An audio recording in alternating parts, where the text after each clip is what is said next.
আসসালামু আলাইকুম এভরিওয়ান। আশা করি সকলেই ভালো আছেন, সুস্থ আছেন এবং নিরাপদে আছেন। আজকে আমরা জানব ডায়ালাইসিস কত প্রকার এবং কি কি।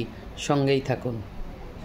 ডায়ালাইসিস সাধারণত দুই প্রকার হয়ে থাকে, হেমোডায়ালাইসিস এবং পেরিটোনিয়াল ডায়ালাইসিস। হেমোডায়ালাইসিস এই পদ্ধতিতে রক্ত শরীরের বাইরে একটি মেশিনের মাধ্যমে পরিশোধন করা হয় কৃত্রিম কিডনি ব্যবহারের দ্বারা এবং পুনরায় শরীরে ফিরিয়ে দেওয়া হয়।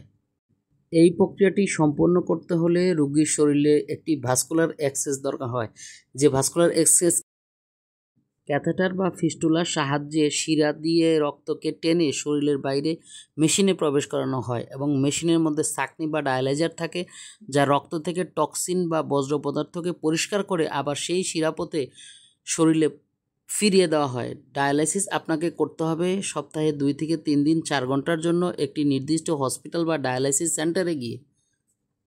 পৃথিবীর দীর্ঘ হেমোডায়ালাইসিস সেবা নেওয়া রোগী যিনি 46 বছর ধরে হেমোডায়ালাইসিস সেবা নিয়ে এখনও সুস্থ আছেন এবং তিনি ওয়ার্ল্ড রেকর্ড করেছেন।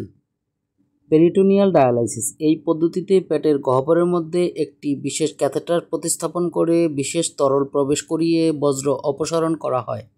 ডায়ালাইসিসের দ্রবণটি বা আইপিটি ফ্লুইড ক্যাথেটার বা নলের মাধ্যমে পেটের মধ্যে ঢোকানো হয়। পেটের মধ্যে মিউকাস মেমব্রেন ছাঁকনির মতো কাজ করে, অর্থাৎ যে দ্রবণটি পেটে ঢোকানো হলো তা সেখানে কিছুক্ষণ রাখা হলে রক্ত থেকে বজ্র পদার্থ অসমোসিস বা অবিস্রাবণ পদ্ধতিতে শুষে নেয়।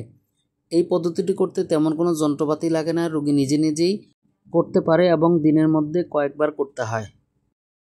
এরকম ইনফরমেটিভ এবং সচেতনমূলক ভিডিও পেতে আমার পাশেই থাকুন। ধন্যবাদ।